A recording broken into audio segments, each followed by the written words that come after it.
Christmas Village.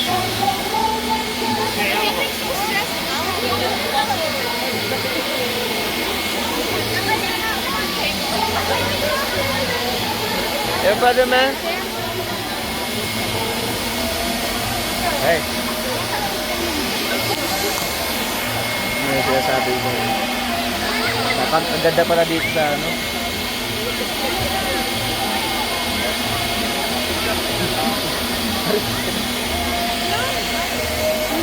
Ito pala. Yan po tinatawag na snowfall po. Dapat ang tawag po dyan snow bubble. Bubble. Na po kami sa Amerika. Snow bubbles. Diba? Hindi snowfall. Amerika po Sabi sabi. Vlogger. Yung wala po na wireless headphones na po lang po sa ticket booth. Yung nawawalan po ng wireless headphones sa ticket lang po sa ticket booth. Ganito na pala sa Baguio guys, so hindi kayo ano, pwede kayo masyal dito. Nagpa-vlog ka, bro? Para kapag Christmas, ganyan. Diba? Dahan-dahanin mo, hindi ka ni jowa mo. Ay, Ito pala. Narinig nyo po yung dahan-dahanin lang daw po kasi. Diba? Hindi po natin dapat bigla, hindi po dapat natin binibigla. Diba?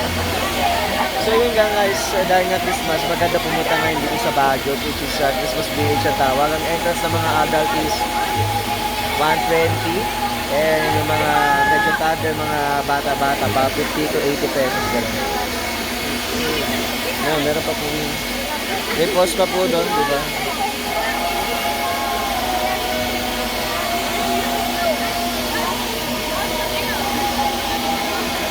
Ito po kasama ko ngayon ay nagla-live po ngayon. Pwede nyo po siya i-add, Janelle Ovidio. for the vlog, man. Alright. Alright, man. Bye. Dito tayo sa